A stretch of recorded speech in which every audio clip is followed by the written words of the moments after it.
네, 반갑습니다. 오늘 6월 14일 예배를 정성스럽게 하나님 앞에 나아가도록 하겠습니다.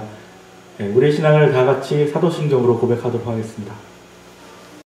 나는 전능하신 아버지 하나님, 천지의 창조주를 믿습니다. 나는 그의 유일하신 아들, 우리 주 예수 그리스도를 믿습니다. 그는 성령으로 잉태되어 동정녀 마리에게서 나시고 본디오 빌라도에게 고난을 받아 십자가에 못 박혀 죽으시고 장사된 지 사흘 만에 죽은 자 가운데서 다시 살아나셨으며 하늘에 오르시어 전능하신 아버지 하나님 우편에 앉아 계시다가 거기로부터 살아있는 자와 죽은 자를 심판하러 오십니다. 나는 성령을 믿으며 거룩한 공교회와 성도의 교제와 죄를 용서받는 것과 몸의 부활과 영생을 믿습니다. 아멘.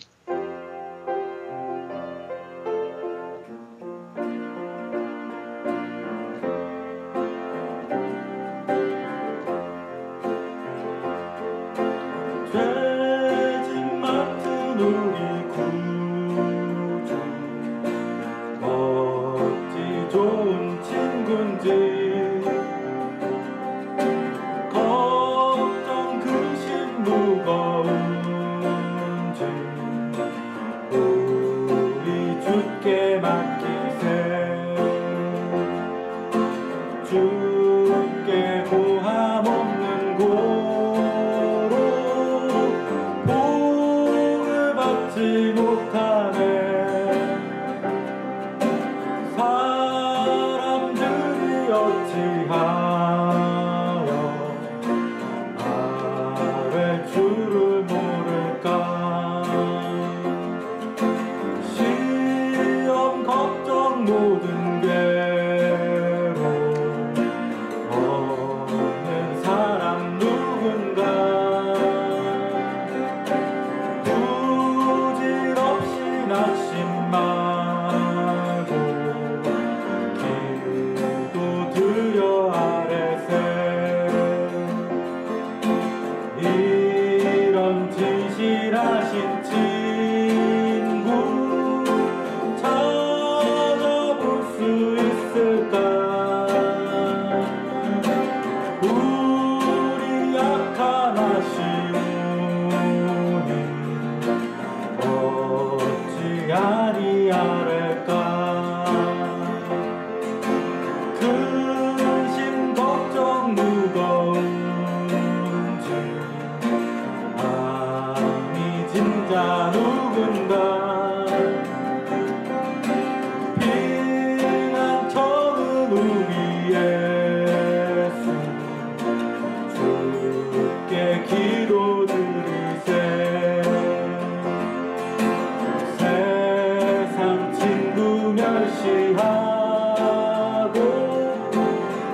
다 함께 기도하시겠습니다.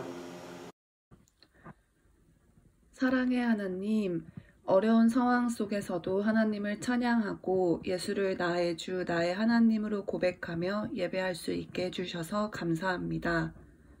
한 주를 보내면서 느꼈던 감사함을 고백하고 우리의 연약함으로 알고 지은 죄뿐만 아니라 나도 모르게 지은 죄를 회개하며 새롭게 되어지는 이 시간이 되길 기도합니다. 함께 모여 예배하지 못하지만 각자의 자리에서 예배할 때에도 동일하게 풍성한 은혜를 주실 것을 기대하며 예배를 사모하는 마음으로 나아갑니다. 여러 가지로 혼란스럽고 어려운 세상 가운데에서 소금과 빛의 역할을 감당하고 거룩하고 선한 그리스도인으로 살아갈 수 있도록 힘을 더하여 주시고 좌로나 우로나 치우치지 않고 영원한 하나님의 진리에 따라 살아가는 주의 자녀 되길 원합니다. 날마다 하나님의 말씀을 가까이 하여 하나님의 말씀을 아는 것과 믿는 것에 힘쓰며 각자에게 맡겨진 삶의 자리와 공동체 속에서 예배자로 살아가게 하시고 하나님의 성품을 닮아가길 힘쓰며 하나님의 사랑을 주변에 전하고 나누는 성도 되길 기도합니다. 2020년도 이제 어느덧 절반이 지나갑니다. 올해 초 세웠던 계획이나 기도 제목들을 다시 돌아보며 다시금 마음을 돌이키고 삶을 돌이켜 남은 한 해의 시간들을 하나님께 드리길 원합니다. 우리의 삶 가운데 놀랍게 역사하실 하나님을 기대하며 우리의 삶을 주님께 온전히 드리고 이 땅 가운데에서 하나님의 나라를 선포하고 경험하며 살아가길 기도합니다. 하나님께서 세우신 교회를 위해 기도하고 교회에 함께 모여 예배드릴 그날을 기다리며 기대합니다. 미국에 있는 성도들과 한국에 잠시 나온 성도들의 영육 간의 강건함을 허락하시고 구름기둥 불기둥으로 날마다 지켜주실 하나님을 찬양합니다. 새로 부임하신 김영식 목사님의 가정을 축복합니다. 사역과 과정 가운데 하나님의 은혜와 사랑이 넘치길 기도합니다. 말씀을 전하시는 이대경 목사님의 입술에 권능을 더하시어 전하는 모든 말씀이 성도들의 삶 가운데에서 열매 맺길 원합니다. 예배의 모든 순서를 통해 영광과 높임 받으실 하나님을 찬양하며 예수님의 이름으로 기도하였습니다. 아멘.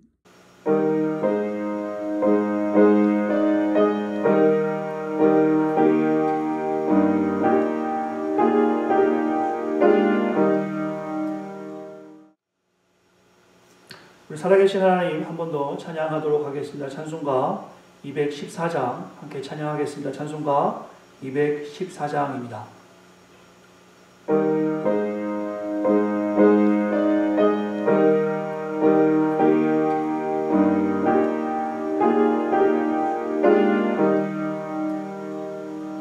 나 주의 도움 받고자 주 예수님께 빕니다. 그 구원 허락하시사 날 받아주소서. 내 모습이 주 받아주소서. 날 위해 돌아가신 주 날 받아주소서. 큰 죄에 빠져 영주를 날 위해 주 형상대로 잊으사 날 받아주소서. 내 모습 이대로 주 받아주소서. 날 위해 돌아가신 주 날 받아주. 우리 4절 찬양하겠습니다. 내 주님 서신 심판 앞에 나 꿇어 엎드렸으니 그 크신 역사 이루게 날 받아주소서. 내 모습 이대로 주 받아주소서. 날 위해 돌아가신 주 날 받아주소서.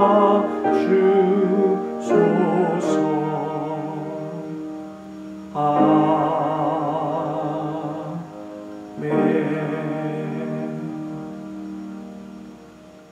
교회 소식 알려드리겠습니다. 교회에서 함께하는 123 프로젝트에 온 성도께서 한마음으로 동참해 주셔서 감사합니다. 계속해서 한 주간 읽을 성경 본문은 주보 하단에 기재되어 있습니다. 온라인 예배와 모임이 진행 중입니다. 주의 명령에 따라 변화가 있을 경우 구역을 통해 예배와 모임의 방법 알려드리겠습니다.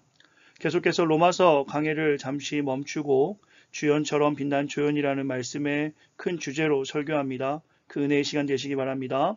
헌금은 교회 메일과 킥페이를 통해 하실 수 있습니다. 하나님이 하십니다. 교회 건물 인수의 모든 과정을 이번 주 화요일에 마무리합니다.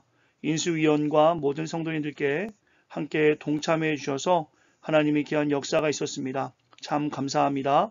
자세한 내용은 다음 주일에 알려드리겠습니다. 오늘 운영위원회 모임이 오후 3시에 교회 앞마당에서 있습니다. 너무나 기쁜 소식을 나눕니다. 너무 반가우실 것 같은데요. 건물 인수위원장으로 수고해 주시는 강상호 집사님 가족이 이제 타운에 지난 5월 말에 다 오셨습니다. 사진에 잠깐 보여드리면 우리 어진이, 또한 그 옆에 또 오영인 집사님, 또한 소은이, 여울이 이렇게 잘 왔습니다. 이곳에 잘 정착하고 하나님의 선한 인도하심이 날마다 이 가정에 가득할 수 있도록 기도해 주시고 현장 예배할 때 다 같이 만나 뵙도록 하겠습니다. 안녕하세요 여러분. 오늘은 예수님이 12살이었던 시절의 이야기를 해주려고 해요. 예수님은 우리처럼 아기의 모습으로 태어났고 우리가 점점 자라서 키가 커지고 힘도 세지고 머리도 더 똑똑해지면서 성장한 것처럼 예수님도 그렇게 똑같이 성장하셨어요. 오늘 우리가 읽을 말씀을 보면 2번이나 예수님이 성장하고 자라났다고 하는데 예수님이 강해지셨다, 지혜와 키가 자라셨다, 더욱 사랑스러워지셨다 라고 표현합니다. 그러면 우리 한번 읽어볼게요. 아기가 자라며 강하여지고 지혜가 충만하며 하나님의 은혜가 그 위에 있더라. 예수는 지혜와 키가 자라가며 하나님과 사람에게 더욱 사랑스러워 가시더라. 우리는 가끔 부모님과 함께 또는 할머니, 할아버지와 함께 쇼핑몰에 가거나 슈퍼마켓에 가지요. 그런 곳에 가면 사람도 많고 길도 복잡해서 꼭 어른들과 함께 다녀야 해요. 목사님도 어렸을 때 그런 곳에 가면 엄마를 졸졸 쫓아다녔어요. 그렇지만 어느 날에는 엄마나 아빠가 다른 일에 너무 바빠서 어린이였던 목사님을 깜빡 잊으실 때가 있었어요. 그래서 어렸던 목사님은 엉엉 울면서 엄마를 찾아다녔었어요. 예수님 가족은 6월절이라는 명절이 되어 예루살렘으로 여행을 갔어요. 예루살렘은 미국의 뉴욕이나 LA 같은 큰 도시였어요. 예수님 가족은 나사렛이라는 시골 마을에 살았기 때문에 오랫동안 여행을 해서 가야 했어요.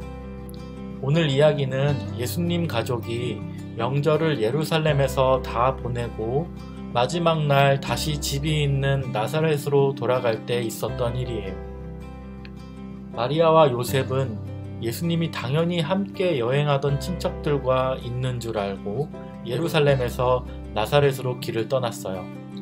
그렇지만 예수님은 아직 예루살렘에 있었어요. 나사렛으로 하루 정도 여행을 했을 때 요셉과 마리아는 예수님이 함께 여행을 하고 있지 않다는 것을 알게 되었어요. 너무 놀라서 사람들에게 물으면서 다시 하루 동안 예루살렘으로 돌아가는 여행을 했어요. 그러면서 계속 예수님을 찾았어요. 예수님을 잃어버린 지 이틀이 지난 후 결국 다시 예루살렘에 도착해서 예수님을 찾으러 다녔지만 계속 예수님을 찾지 못했어요. 예수님을 잃어버린 지 3일째 되는 날에 드디어 예수님을 발견했어요. 예수님이 있었던 곳은 바로 성전이었어요. 성전에서는 6월절이 되면 하나님의 말씀을 공부하는 선생들이 모여서 함께 하나님 말씀에 대하여 연구했었는데 바로 그곳에 예수님이 있었던 거예요. 예수님은 그 성전에서 선생님들에게 듣기도 하고 묻기도 하면서 시간을 보냈던 것이었어요. 성전에 모였던 선생님들은 12살밖에 안 된 예수님이 하나님의 말씀에 대하여 묻고 대답하는 것을 보고 예수님의 지혜를 느끼고 매우 놀라워했어요. 아마도 그래서 부모님 없이 3일 동안 성전에서 잘 지낼 수 있었던 것 같아요. 마리아와 요셉은 예수님을 찾느라 너무 고생했기 때문에 예수님을 성전에서 발견하자 왜 이렇게 했니? 우리가 너를 얼마나 찾아 돌아다녔는지 아니? 라고 다그쳤어요. 그러나 예수님은 저를 찾으셨다고요? 제가 제 아버지 집에 있을 거라는 걸 모르셨나요? 라고 대답했어요. 이 예수님의 말을 마리아와 요셉은 잘 이해하지 못했어요. 하지만 예수님은 예루살렘에서 많은 선생님들을 만나 이야기를 나누면서 하나님의 말씀에 대한 지혜를 넓히는 것이 당연한 것이라고 말씀하신 것이었어요.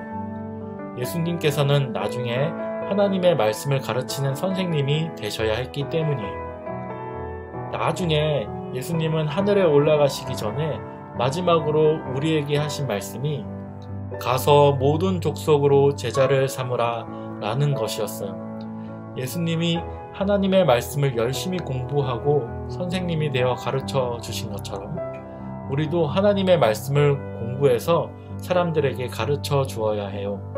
예수님이 키가 자라고 지혜도 자라났던 것처럼 우리도 무럭무럭 자라나는 성장하는 어린이가 됩시다. 우리 이 시간 살아계신 하나님 말씀 같이 나누겠습니다. 오늘 우리에게 허락하신 말씀은 마가복음 15장 40절 말씀입니다. 마가복음 15장 40절 말씀 제가 가진 신약성경 84쪽에 있습니다. 오늘 우리에게 허락하신 말씀은 마가복음 15장 40절 말씀입니다. 제가 봉독하도록 하겠습니다. 살아계신 하나님 말씀입니다. 멀리서 바라보는 여자들도 있었는데 그 중에 막달라 마리아와 또 작은 야고보와 요새의 어머니 마리아와 또 살로메가 있었더니. 아멘. 반갑습니다. 오늘 이 시간에 살아계신 하나님 말씀 전하겠습니다. 계속해서 자녀들을 위해서 귀한 목사님께서 말씀을 준비해 주십니다. 또한 그 말씀과 연관된 활동 자료를 또 귀하게 만들어 주시는데요. 우리 자녀들이 계속해서 하나님 말씀을 더 가까이 할 수 있도록 부모님들 많이 관심 가져주시고 또 이 시간에 귀한 말씀을 통해서 우리 모두에게 큰 은혜가 되기를 간절히 소망합니다. 주연처럼 빛난 주연 네 번째, 오늘 말씀의 제목은 헌신의 모델 살로메입니다. 한 절의 말씀이지만 이 말씀을 통해서 저와 여러분에게 주시는 하나님의 귀한 뜻을 발견하는 시간 되길 바랍니다. 말씀 나누겠습니다. 맹모 삼천지교라는 말을 우리 성도님들은 잘 알고 계실 겁니다. 맹자의 어머니는 자신의 자녀의 그 잘됨을 위해서 이사를 3번 했다는 것에서 유래된 말이죠. 처음에 맹자에게 시장 경제를 알려주기 위해서 시장에 살았지만 맹자가 경제의 흐름을 보는 것이 아니라 그 장사꾼들이 하는 말을 따라하는 것 같아 두 번째 이사할 때는 인간의 한계를 경험해 주기 위해서 조용한 무덤 근처로 이사합니다. 그러나 그곳에서 장례 행렬이 하는 말을 늘상 따라하는 맹자를 보고 마지막으로는 서당 근처로 이사하고야 나서야 비로소 맹자의 입에서 글을 읽는 소리를 함으로 학문에 들어섰다라고 맹모 삼천지교에 유래된 말을 우리는 알고 있습니다. 이것이 꼭 사실인지는 제가 잘 모르겠지만 한 가지 확실하게 볼 수 있는 것은 자녀의 잘됨을 위해 헌신하는 어머니의 모습이죠. 시장 경제든 인간의 한계이든 자식에게 좋은 것을 알려주려는 어머니의 열정이 보이는 고사성어입니다. 그래서 그런지 이런 말을 현대사회에도 종종 사용하면서 특별히 자녀 교육에 힘을 내는 어머니들의 모습을 상징할 때 이 말을 사용하죠. 이런 어머니들의 헌신 때문에 분명히 우리의 자녀들이 잘 됩니다. 예, 분명하죠. 그러나 조금 사족을 달자면 기독 어머니로서 이 시간에 예배하는 성도님들은 자녀들을 위해서 기도하는 일을 늘 우선으로 하신다라면 더 크게 하나님의 은혜를 경험하실 줄 믿습니다. 오늘 본문에서 주연처럼 빛난 조연 신스틸러 네 번째로 소개하고자 하는 여인도 맹자의 어머니처럼 자녀들을 위해 이런 헌신의 모습을 가진 모습이 있었습니다.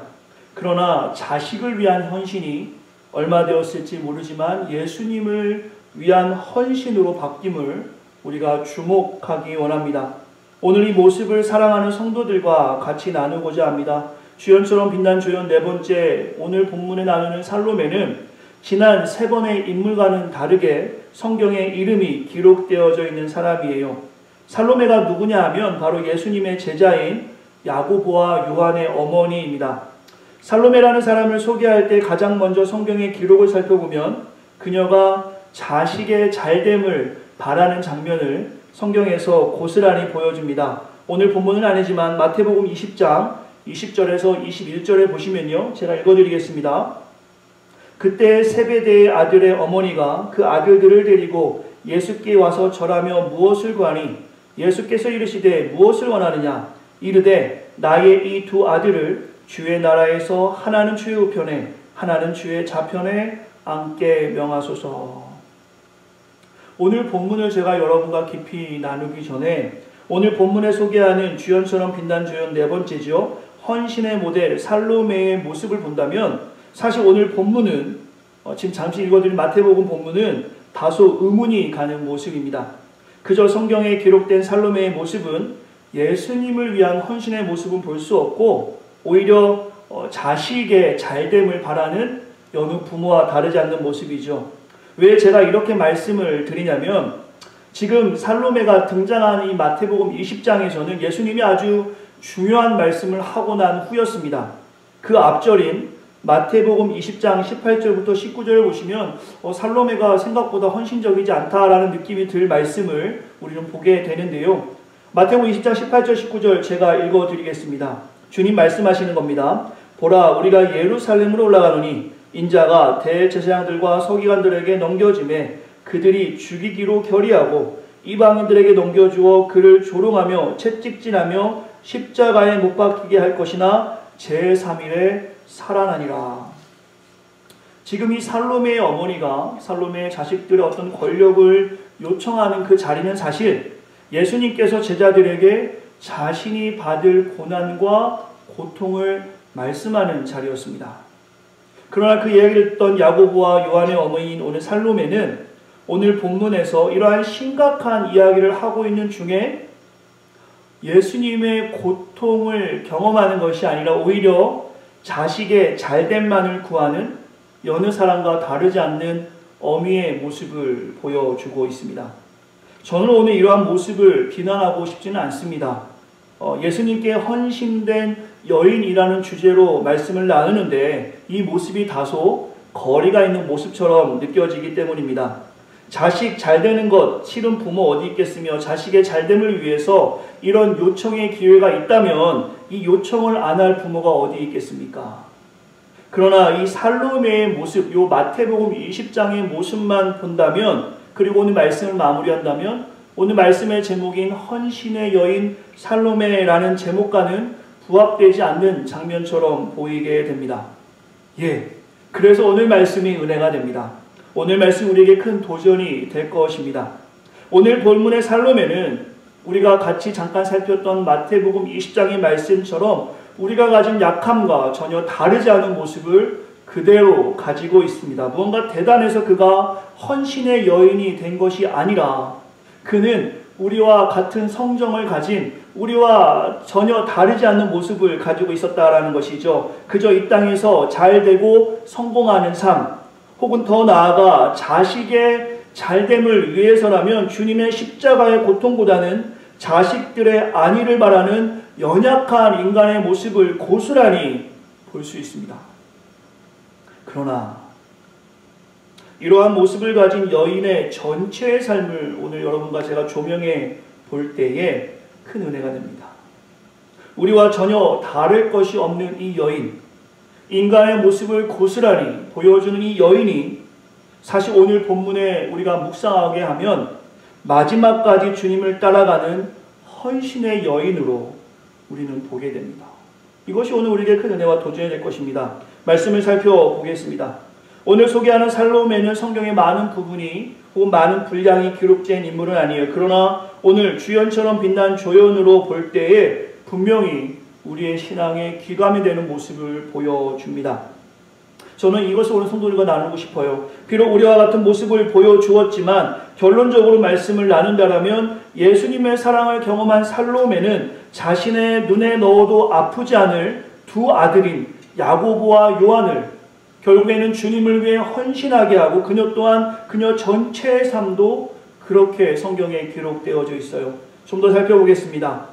오늘 이 여인을 통해서 우리가 목격할 수 있는 것은 서론에서 잠시 나누었지만 자녀의 잘됨만을 구하는 소위 속물 근성이 있는 것 같지만 그녀는 예수님이 십자가에 못 박히실 때 그 처형장인 골고다까지 쫓아간 여인으로 성경에서는 기록되어져 있습니다. 본문 한번 보겠습니다. 오늘 본문인데요. 마가복음 15장 40절 말씀인데요. 우리 같이 한번 읽으면 좋겠어요. 앞에 슬라이드가 자막과 여러분 성경에 있을 텐데요. 같이 한번 읽겠습니다. 시작.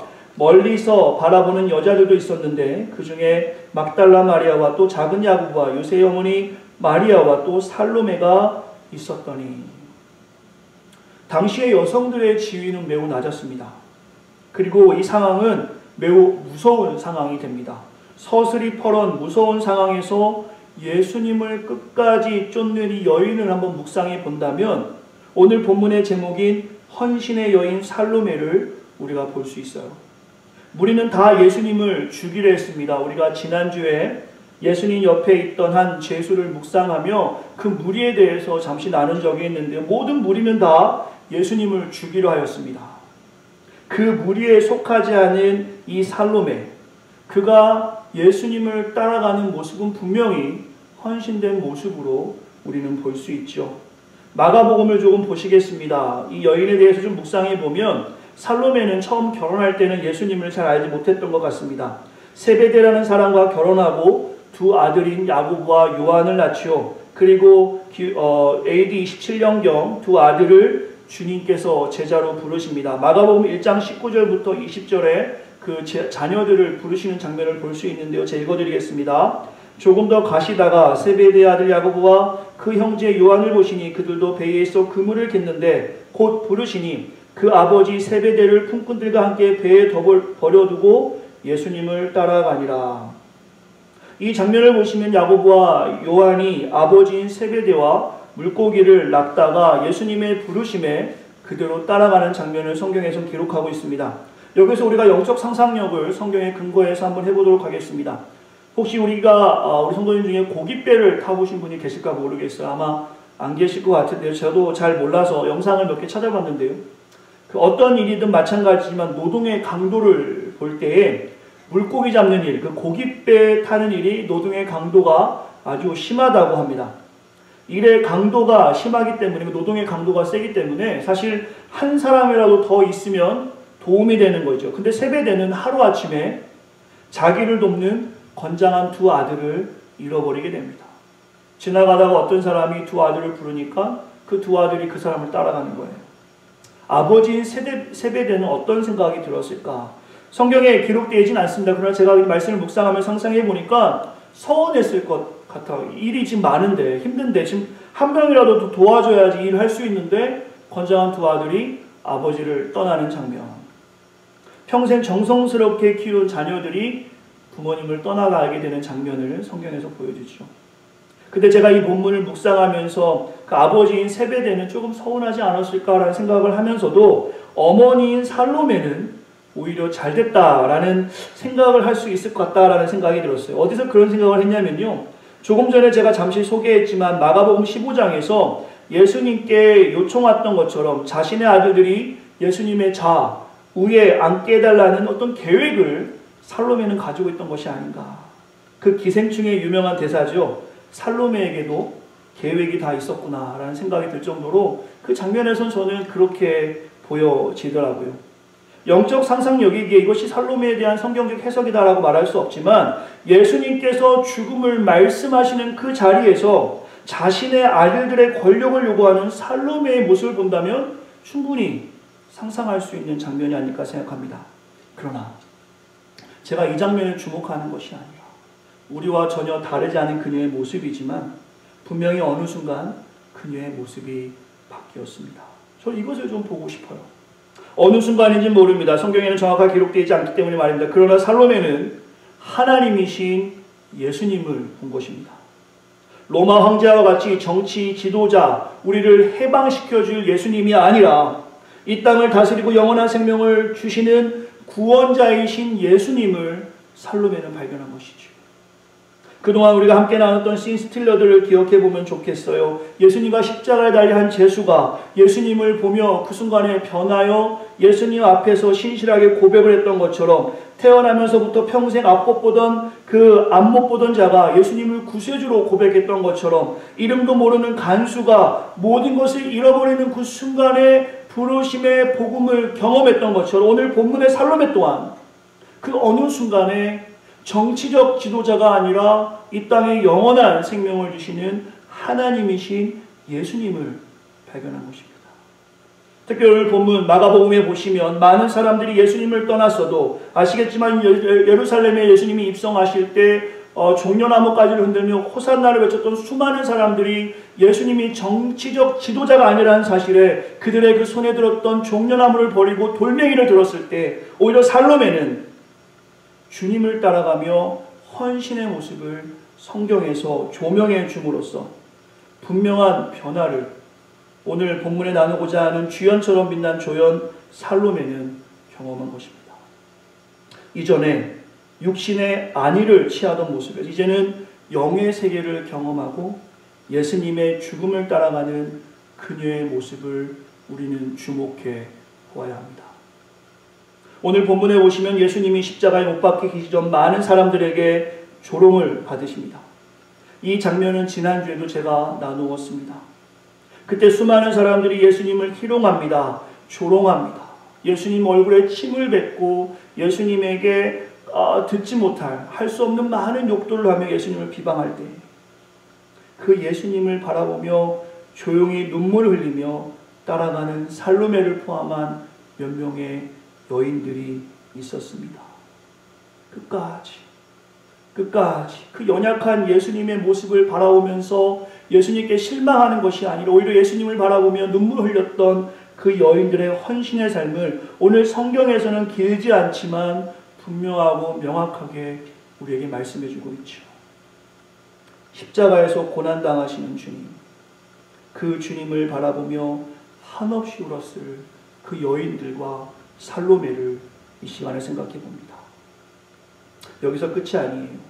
우리와 다름이 없던 그 살로메가 하나님이신 예수님을 본 후에 모든 자들은 예수님을 떠났지만 끝까지 예수님의 죽음까지 따라가던 그녀가 마가복음 16장에 보시면 그것으로 끝난 것이 아니라 제가 16장의 1절부터 말씀을 좀 읽어드리면 안식일 끝난 저녁에 막달라 마리아와 야고보의 어머니 마리아와 오늘 주인공인 씬스틸러 살로메는 예수님의 시체에 바를 향료를 사두게 됩니다.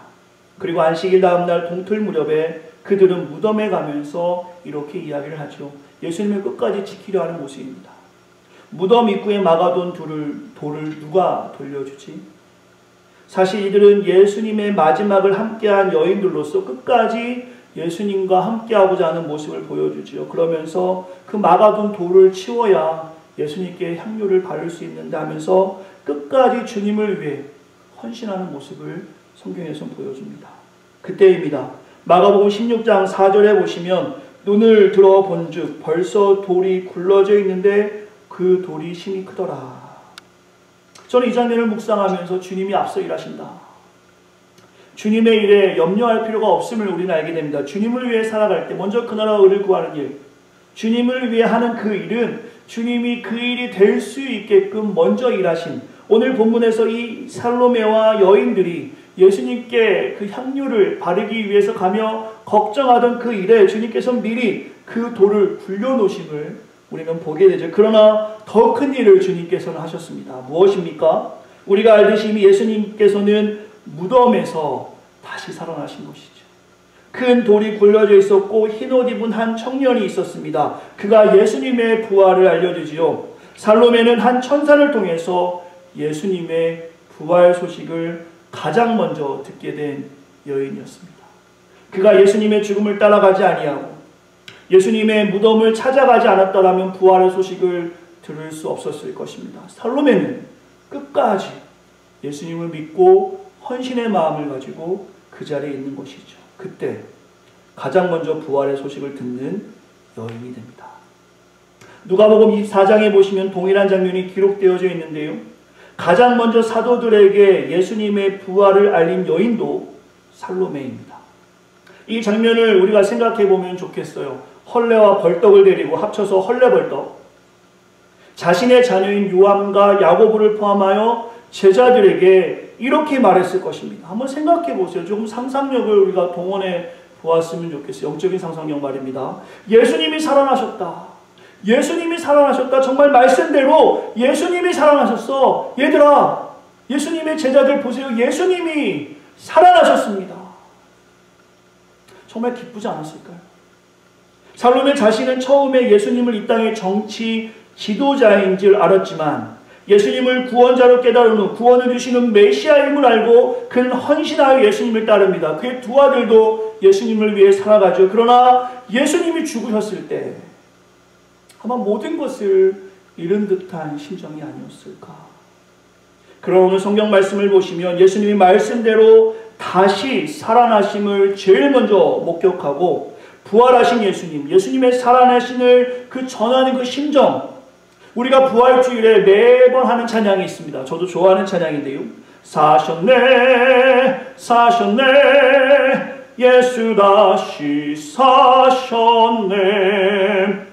아마 이 찬양의 고백보다 10배, 100배, 1000배의 큰 목소리로 예수님이 살아나셨습니다. 그녀는 그가 경험한 부활의 소식을 전했습니다. 저는 오늘 말씀을 여기까지만 보려 합니다. 주연처럼 빛난 조연 살로메를 통해서 하나님은 오늘 우리에게 어떤 교훈과 적용점을 주시기를 원하시는가? 세 가지를 정리해 보려고 합니다. 첫째로 살로메의 헌신을 주목해 볼 때 예수님과 끝까지 동행한 여인으로 신앙의 인내심을 가지고 있었고 로마 병정이 무덤을 지키고 있는 것을 알았지만 담대히 나아가는 여인의 모습을 성경에서는 보여줍니다. 살로메는 예수님의 공생의 시작부터 십자가의 죽으심 그리고 부활에 이르기까지 긴 시간을 변치 않고 주님을 섬기며 열정적으로 헌신적으로 주님을 쫓았습니다.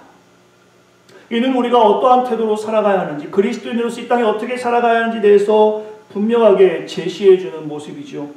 이 시간 살로메를 통해서 진정한 헌신이 무엇인가를 한번 생각해 보는 이번 한 주가 되었으면 좋겠어요.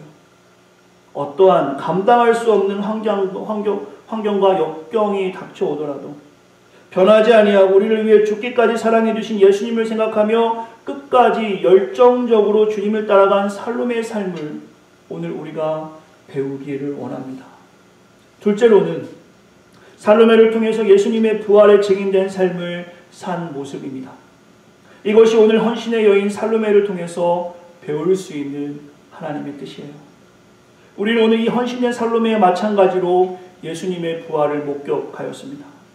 그렇다면 그 소식을 지금 누구에게 우리는 전하고 있습니까? 혹은 누구에게 전했습니까? 오늘 설교에서 나누었지만 무덤에서 부활하신 예수님을 목격한 살로메는 즉시 나가서 그대로 즉시 나가서 부활의 주님의 증인이 됩니다. 그 소식을 전하게 되죠. 이것을 우리가 우리의 삶에 적용할 때 부활을 경험한 우리 첫째 되는 사명은 부활의 기쁜 소식을 전하는 증인 공동체의 삶이 있어야 합니다. 땅 끝까지 이르러내 증인이 되리라. 주님께서는 이 땅에 지상 명령으로 주셨죠. 때를 얻든지 못 얻든지 항상 부활의 기쁜 소식을 전하는 삶, 우리 공동체가, 새생명 공동체가 이런 증인 공동체의 삶을 살아가기를 간절히 소망합니다. 마지막으로 살로메의 모습을 통해서 저는 마지막 중요한 말씀을 기억하고 싶어요. 살로메의 처음 모습에서 주님이 하신 말씀입니다. 살로메는 두 아들의 현세적인 영광을 주님께 요청했어요. 그때 살로메는 진정한 예수님을 경험하지 못했던 것 같아요. 그저 예수님이 정치적 지도자 혹은 로마 황제처럼 그들을 어떤 자유하지 못한 환경에서 해방시켜줄 정치적 지도자인지 알았던 것이죠.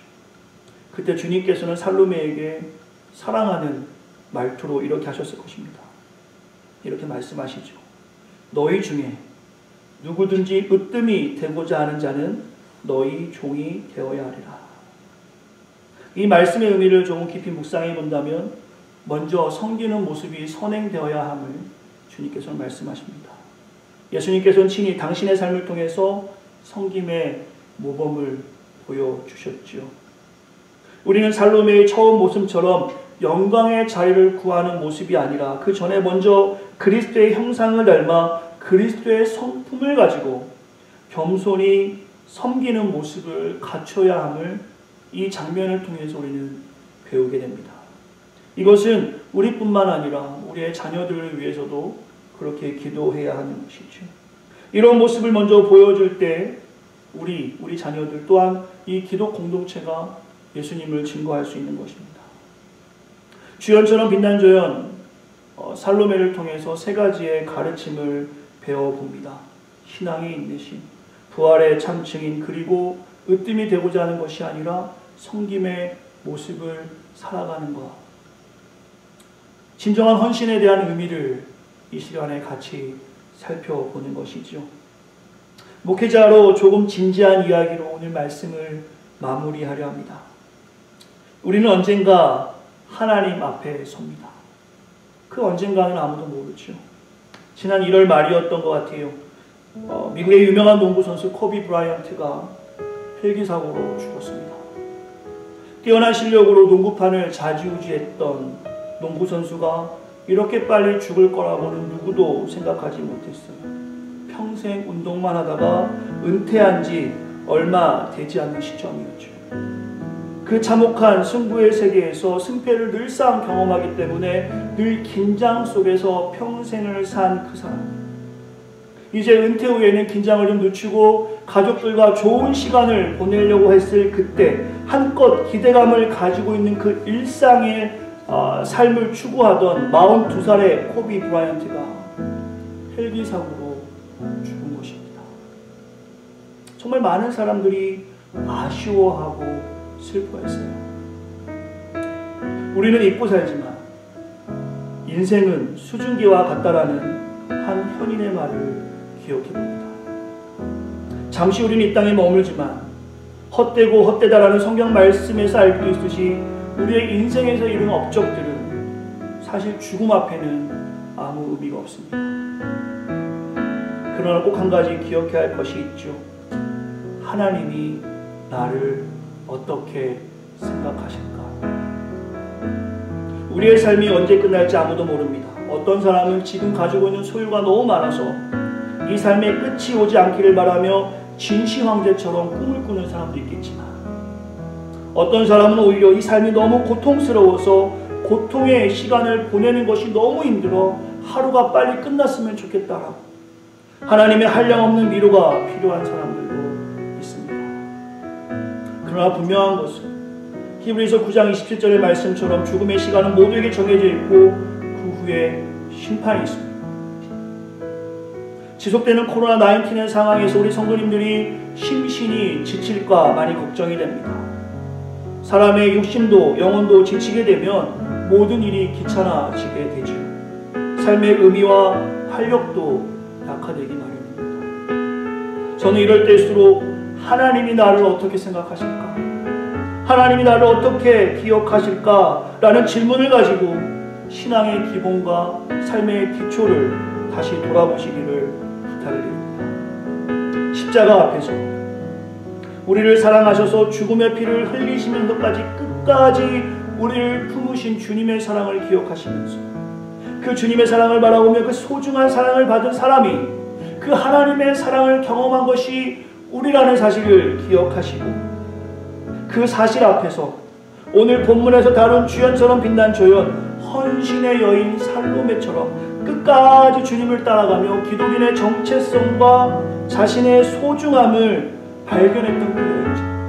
오늘 우리도 우리의 정체성과 우리가 얼마큼 소중한 사람인지 발견하는 시간 되기를 간절히 소원합니다. 이번 한 주 우리 믿는 자가 어떻게 살아야 하는지, 진정한 헌신이 무엇이고 예수님을 우리의 구세주로 영접한 후에 우리의 삶이 어떻게 바뀌어야 하는지 한번 스스로가 삶을 반추해 보시고, 오늘 말씀의 살로메, 비록 많은 분량이 기록되어 있지 않지만 그의 처음 모습과 그의 마지막의 모습을 주님께서 비교해 주시면서 어떤 것이 진정 하나님이 원하시는 모습인지를 분명하고 명확하게 주연처럼 빛난 조연인 살로메를 통해서 우리에게 말씀해 주신 줄 믿습니다. 오늘 말씀을 기억하며 사랑하는 성도들과 한번 기도하고 싶습니다. 두 가지의 기도 제목을 나누고 싶어요. 이 살로메를 묵상하면서 오늘 나의 삶에서 주를 향한 헌신이 부족한 부분이 무엇인가? 우리가 온 마음 다해서 하나님을 찬양하고 헌신해야 되는데 그 부족한 부분이 무엇인가를 바라보며 한번 기도하면 좋겠어요. 주님 만날 그날에 악하고 게으른 종아라는 것이 아니라 착하고 충성된 종이라는 주님의 칭찬되는 삶을 살기 위해서 오늘 우리가 어떤 헌신을 해야 하는지 이 시간에 같이 기도하기 원합니다. 또 하나는 교회가 건물 인수 과정을 마무리하는 시점에 있습니다. 하나님이 하셨습니다. 이렇게 고백한 겸손한 공동체가 될 수 있도록 우리 공동체를 위해서도 부탁을 드리겠습니다. 같이 한번 진정한 헌신과 나의 헌신을 위해서 같이 한번 기도하고 제가 축도함으로 모든 예배를 마치겠습니다. 기도하겠습니다. 아버지 하나님 감사합니다. 우리 사랑하는 주시옵소서. 이 시간에 귀한 말씀을 통해서 살로메의 삶을 통해서 내 삶을 어떻게 살아야 하는지 묵상하게 하시니 감사합니다. 우리 아버지 하나님께 악하고 게으른 종, 착하고 충성된 종이라 칭찬받을 수 있도록 진정한 헌신으로 살아갈 수 있도록 우리의 삶을 인도해 주시옵소서. 비록 지금 지치고 어려운 상황이지만 하나님 이런 것으로부터 하나님 우리의 신앙을 바라보는 우리의 인생이 되기를 간절히 소망합니다. 특별히 귀한 공동체를 사랑하여 주시옵소서. 하나님 건물 인수의 과정에 마무리를 하는 시점에서 하나님의 영광을 보게 하시니 감사합니다. 겸손하게 주 앞에 엎드려 이 놀라운 사실을 기억하게 하시고 증인 공동체로 이 땅에서 사명을 잘 감당하는 교회 공동체가 될 수 있도록 우리를 붙잡아 주시옵소서. 참 좋으신 아버지 하나님 감사합니다. 오늘 이 시간의 말씀을 통해서 살로메의 삶을 통해서 진정한 헌신이 무엇인지를 살펴보게 됩니다. 끝까지 모든 사람이 주님을 버리고 떠났을지라도 끝까지 따라가는 그 살로메의 모습을 통해서, 그리고 그가 주님의 부활을 목격했을 때 온 마음을 다해 주님을 선포했던 것처럼, 주님의 부활을 알렸던 것처럼 오늘 우리가 그렇게 살아가길 원합니다. 신앙에 어려움이 있습니다. 날마다 약한 신앙을 볼 때마다, 우리의 신앙의 연약함을 볼 때마다 좌절하고 낭망할 때도 있습니다. 여전히 세상을 바라보고 하나님을 바라보지 못하는 우리의 연약한 믿음이 있습니다. 아버지 하나님, 이 시간에 회개하는 마음으로 나아갑니다. 진정한 헌신이 무엇인지를 다시 한번 기억하게 하시어서 오늘 주 앞에 납작 엎드려 겸손한 모습으로 우리에게 허락하신 그 사명을 감당할 때 착하고 충성된 종이라 칭찬 들을 수 있도록 다시 한번 우리에게 허락하신 사명을 바라봅니다. 주님의 이름을 배반하지 아니하고 날마다 주의 말씀을 지키며 우리가 살아가기 원합니다. 귀한 새생명 공동체가 그렇게 살아가게 하시고 특별히 건물 인수의 과정, 하나님이 하신 역사를 바라봅니다. 온 성도가 동참하고 기도하며 이것을 우리가 목격하였습니다. 더 겸손한 공동체로 사명자인 이민자를 섬기고 더 이상 잃어버릴 수 없는 청년을 살리며 교회의 미래인 다음 세대를 세워가는 일에 우리 온 공동체가 힘을 낼 수 있도록 지혜도 주시고 능력도 허락하여 주시옵소서. 이제는 우리 주 예수 그리스도의 은혜와 하나님의 크신 사랑과 성령님의 감안해주 교통 충만한 은혜가 오늘 이 시간 귀한 말씀을 통해서 진정한 헌신을 다짐하고 주 앞에 겸손히 엎드리는 사랑하는 성도들 머리 위에, 우리의 자녀들 위에, 공동체 사명 위에, 또한 귀한 예물을 드린 손길 위에 이제부터 영원토록 함께 있기를 간절히 축원하옵나이다. 아멘.